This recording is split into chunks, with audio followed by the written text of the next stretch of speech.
So I just got an idea.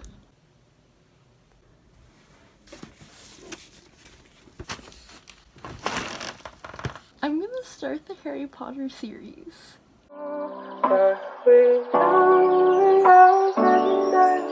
Hello, welcome to this video and welcome to my channel. If you are new here, I am going to vlog my first time reading Harry Potter because I, like the delinquent that I am, have never actually read the Harry Potter series. I know I'm a fake fan, fake Slytherin. I've seen the movies, I've read the fan fiction. I have a general knowledge of Harry Potter, but again, I've never read the books, so I don't have like the full picture. And Harry Potter just means so much to so many people. It's made so many people readers. I feel like I'm doing myself a disservice for not having read the series. I think that was a pretty long-winded explanation as to why I want to start the Harry Potter series, as if I need a reason. How many books are in this series? Is it 5? Is it 5 or is it 7? Oh my god. Should I read The Cursed Child too? I'm open to this literally changing my life. I would like to see it.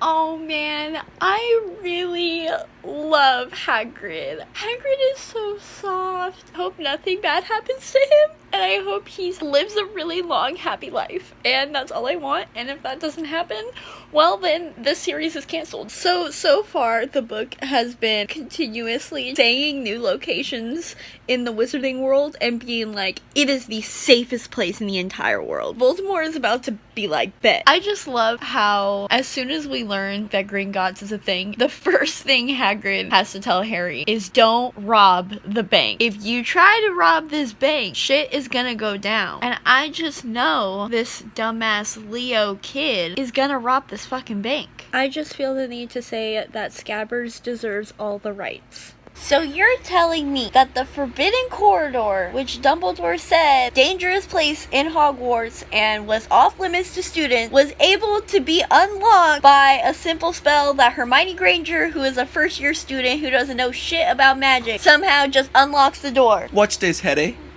Open sesame. Bam! Okay, so Hermione is like really annoying in this, and I'm not surprised because I thought Annabeth was pretty annoying in Lightning Thief, so I think that's just a common theme and probably internalized misogyny for me to not like young little girls. But Ron and Harry were basically bullying Hermione, which that part was pretty messed up. And then they defeat the troll, and then the last line of that chapter is like, and now they're best friends. I guess I can't be too critical, it's just a middle grade, but I thought that was a little weak. Also, Snape is a little bitch, so Snape apologists need to get out of here. Sorry if it's kind of loud outside, but I just finished the Sorcerer's Stone. I finished the first book in the Harry Potter series. This is so exciting to me. I don't know. I just think this is a really big deal. Maybe I'm just being dramatic. I am gonna give this 4 to 5 stars. I thought it was really good. I thought it was a great beginning book. I think I liked this first half better than the second half, but I'm very excited to carry on with Chamber of Secrets. Everybody seems to say that this one kind of sucks, which is surprising because I remember really liking the movie, but we shall see. From what I remember, again, I haven't seen the movies in a really long time, but this seems to be very true to the movie, so that's really awesome. Keeping that in mind, I feel like I might like this. Lockhart? Disgusting. I honestly could not care less about anything to do with Quidditch. I basically skim all of the Quidditch parts because I really just don't care. Harry 100% should have been a Slytherin, and J.K. Rowling is just a coward for not making him one. I understand why he's a Gryffindor, but like this series would have been even more excellent if he was a Slytherin. And that is exactly why we stan our Slytherin son, Perseus Jackson. Oh shit, Cullen just got petrified. I am so enjoying the Chamber of Secrets. Even more than Sorcerer's Stone. I just think the plot and magical mystery aspect of the Chamber of Secrets is just so interesting, and I am enjoying it. I really love how holidays are celebrated in Hogwarts, like Halloween and Christmas. Like, how can you not? But I just wish that there was more kind of atmospheric writing all other times of the book. These books are atmospheric because of how like iconic all of the settings are, and I can literally have an ambiance room for every single place that is mentioned in the book and basically every single chapter, which I have been doing. In and of itself, J.K. Rowling is definitely not the best atmospheric writer, and I do feel like I am kind of missing out on the potential. I absolutely adore the Slytherin common room. I mean, how could I not? But the fact that the password to get in is pure blood. I mean, come on, J.K. Rowling. The animosity towards Slytherin is so uncalled for and honestly offensive. The fact that it took Harry so long to deduce that Myrtle was maybe possibly the girl who was killed in the Chamber of Secrets truly just goes to show how far from Ravenclaw that this man is. I finished Chamber of Secrets, and I feel like I have a lot to talk about with you guys, so I'm going to start that. So first of all, I very much enjoyed this. I enjoyed this more than the first one, and from what I've gathered, this is a lot of people's least favorite in the series. I really loved the beginning of this. The point where we're with the Dursleys and we get to see the Burrow for the first time and see the Weasleys, and just the juxtaposition between the family life of the Dursleys to the Weasleys is just, it makes my heart hurt for Harry. It really does. And I love Molly Weasley so much. She is such a bad bitch. I adore everything about her. And then I loved the plot of this with the Chamber of Secrets and that whole ordeal. I loved the world building in this. I thought the origins of all of the houses were really interesting. I thought it was really interesting to hear about this kind of like racism with the purebloods and the half-bloods and the muggle-born and blah blah blah. I liked seeing that kind of class system that is in the magical world. And although this book had a ton of plot conveniences, the whole scene with the Chamber of Secrets was a stretch. It was all a bunch of convenience after convenience. Harry was about to die, but then this magical bird comes in that all of a sudden can save him, give him the weapon he needs to kill the basilisks, and heal him, and then transform him out of the chamber. It was a lot, and it really didn't make sense. And also, the fact that nobody knew that this giant fucking snake was roaming around this castle. Like, nobody saw it. Nobody saw this giant snake. Not a student, not a professor, not a ghost, not a freaking painting. Like, nobody. Alright. Wig, okay. Wig, did you just say wig? Yes. I know, wig. I feel that already. What is wig? What is wig? No, it's not your language. It's just for us. Wig. But regardless of those little conveniences and everything, I really liked this book. If this is everybody's least favorite of the series, I say that is a very good indication of how this series is going to go. Now, we will be reading Prisoner of Azkaban, which I am so excited for because this is my favorite movie and I'm so ready to meet Sirius Black. I'm really hoping that we get more of like the world building aspect because that's where I really enjoyed Chamber of Secrets with. I really enjoyed learning more about kind of the origins and like stuff like that. Sorcerer's Stone was just not memorable to me, like looking back. So, but I'm really hoping this kind of builds even further into this magical world and the inner workings of it and like the politics of it. I know that Voldemort really isn't in this book, which is fine because I mean, although obviously I love learning about Voldemort and I loved seeing like the seeds of how Harry and Voldemort are each other's opposites but like connected, like how they're really similar. I really liked that, but also all the Voldemort stuff is at the very, very end of the books, so it's not the majority of them. I'm anticipating not really minding that much. I have perhaps an irrational love for Hedwig, considering how little she really is in the books right now. But every single time she comes on the page, I just want to give her all of the mice and joy that I can possibly give an owl. And I'm not emotionally ready to see her die because I know she dies and I'm not ready for that. Guys, I am loving this book so far. Oh my gosh.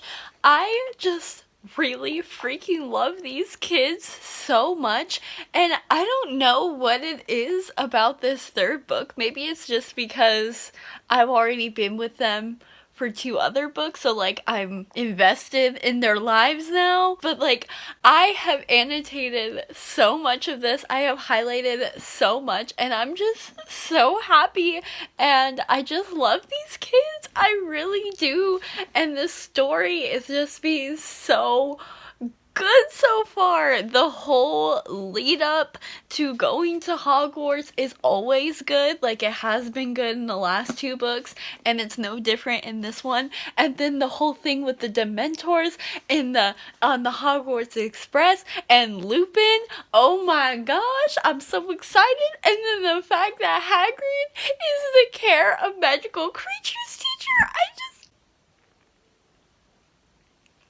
oh my gosh, I'm just loving this so much. Imagine being a Snape sympathizer.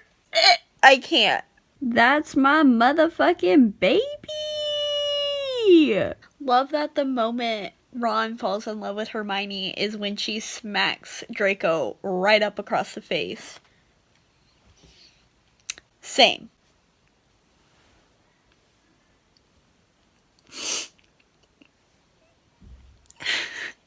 Sirius gave Harry permission to go to Hogsmeade. Oh my god. That is so soft. Oh my gosh, my eyes are kind of watering after that.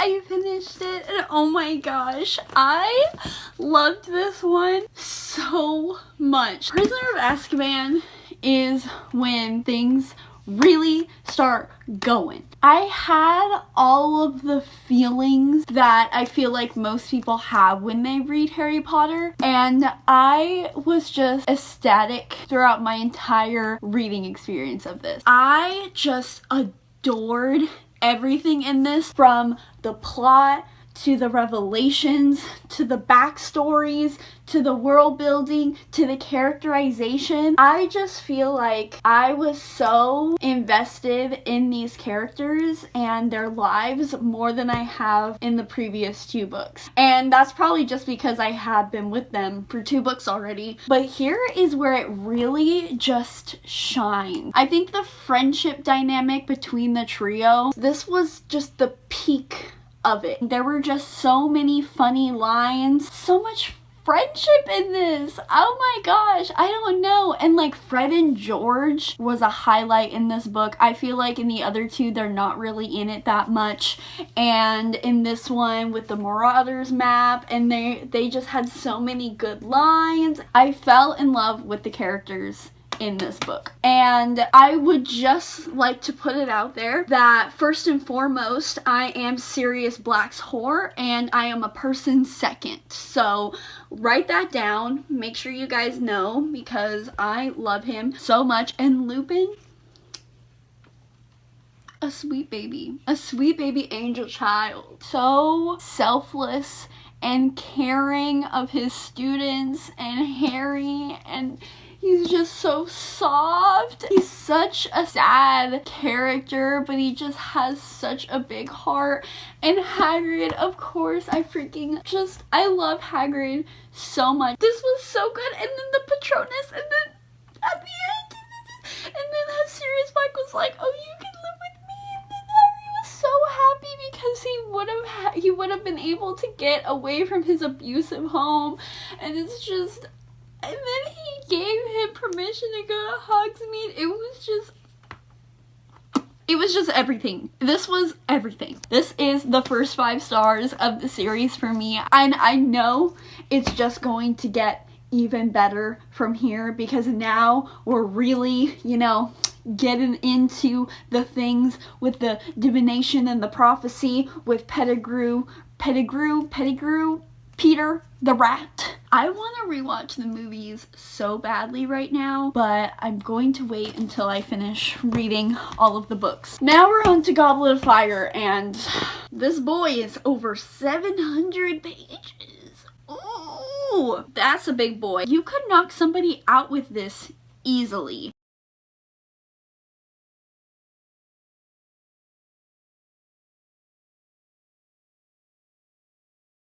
"Did you put your name into the Goblet of Fire, Harry?" Dumbledore asked calmly. Harry! I protest! Harry, you put your name in the Goblet of Fire. No, sir. Hello you guys. So I have not updated you on Goblet of Fire at all, which is, probably not the best idea, because this is the longest book so far. I don't know, is it longer than Order of the Phoenix? I guess we'll find out when I actually pick it up. I don't think it is. I haven't really updated because I just never really had an urge to really give my thoughts on this book, but I only have 150 pages left of the book, so I figured before things start going crazy and things are revealed, I should give my thoughts kind of up front. I am not as invested in this story as I want it to be, and it's kind of sucks because I love the competition aspect of this book, and I love the Triwizard Championship or whatever, and I hate to be that person, and I hate to say that, but I just feel like it's too long. I just feel like J.K. Rowling is kind of trying to do a bunch of things in this book, and nothing is really getting the time that it needs or deserves. For instance, with the competition, there's all this build up in between each of the 3 trials,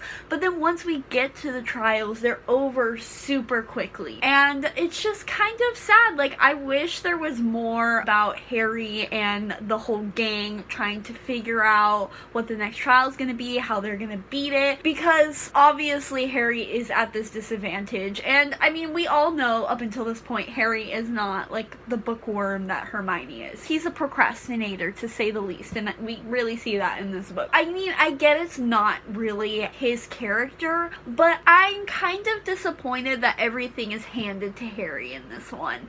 I really wanted to see us really experience more of the magic system. I wanted to really deep dive into, like, okay, how am I going to breathe underwater? How am I going to defeat this dragon? And I mean, I haven't gotten to the 3rd trial yet, but it's always like, oh, I don't know. And then he finds out what to do the last minute, and it turns out perfectly. It's convenient, and it just doesn't really have much stakes in it. And then also, there isn't really any world building in this book, despite literally 2 other wizarding schools being in Hogwarts at this time. It really just shows how little J.K. Rowling cares about any wizards that aren't Gryffindors. And it's really sad. I was really, really excited to hear more about Durmstrang, is that how you say it? And Beauxbatons? I don't even know how to pronounce it. I'm really interested in seeing how other countries and like other wizards and how their whole system acts opposed to how Hogwarts is run. And it's just such a wasted opportunity that J.K. Rowling really didn't do anything. And like, it's so big. It's like you would think that there would be content, but I just don't know really anything that's been happening. Kind of disappointed because I was so excited to read this one after I loved Azkaban so much. So I don't know, I'm still enjoying it. Like, I'm still obviously very immersed in the story and everything. I love Victor and Hermione. I'm really hoping that Victor doesn't do anything crazy and he doesn't end up being a jackass. The fact that he like went to the library and was like trying, I love that. And then he asked her to go to the school during the summer, and he's like, I've never felt like this with another girl. And the fact that Hermione from the start was one of the only girls who wasn't fawning over him, I love that trope. I really do. Ron has been a real dickhead in this book. And also, speaking of Hermione, this book proves without a doubt, I mean, I knew before even reading Harry Potter that Hermione was black. There's no doubt in my mind, and there shouldn't be any doubt in anybody else's mind. Like, Hermione is absolutely black. This further confirms that because, I mean, aside from her appearance and her hair, the fact that she is the only person amongst these white-ass privileged rich kids, well, not rich, Ron's not rich, but like these privileged little English kids, that she's the only one who thinks house elves are, you know, not treated well. She's like the only one who's like, hey, maybe we shouldn't do this. And when she told Ron, when Ron was like, it's whatever, this is just, they like living like that, like that's just how they are. And she was like, people like you are the reason that nothing changes because you're lazy and you don't think to ask the situations around you. She's great. I love Hermione. I don't really know what's going on with Crouch or the headmaster of Durmstrang. I don't even know if I'm pronouncing that correctly, so I should really stop saying that. Alright, so I finished Goblet of Fire, and wow, that last 150 pages was a lot. I don't even know what to say. Voldemort's back. Bad news. So Crouch's son was the one behind everything. Kind of weak a little bit in my opinion. I don't know what to say because it's just like a lot happened. Shit's gonna go down now. I'm not surprised that Fudge doesn't believe Dumbledore because people are stupid, but I mean, Voldemort's back, so people are going to have to learn the hard way eventually. I really don't have anything else to say, so this wrap-up was a little short, but this was great. I'll give this a 4 out of 5 stars, just like the rest of them, except for Azkaban. Azkaban's a 5-star. Obviously. Greetings from your local Slither hoe. I am a dumbass. We knew this. I somehow thought it was going to be possible with me being the talkative person that I am, that I was going to fit all 7 Harry Potter books in one video. Clearly, at the sight of me and at the sight of this title, you know that that's not true, and I recognize my ignorance, and we're amending that right now. This is going to be the end of this Harry Potter Part 1 reading video. Don't know exactly how I'm going to call it, but that's where we are. In this video, as you have already saw, I read the first 4 Harry Potter books, and on Thursday you will be getting the last 3 books. So, thank you guys for watching part 1. Let me know down below all of your thoughts on what I thought about them, what you thought about them. This is such a popular series that I want to know all of the things and all of the comments. Leave me down your longest comments. I want to know everything, and I will see you guys in 2 days.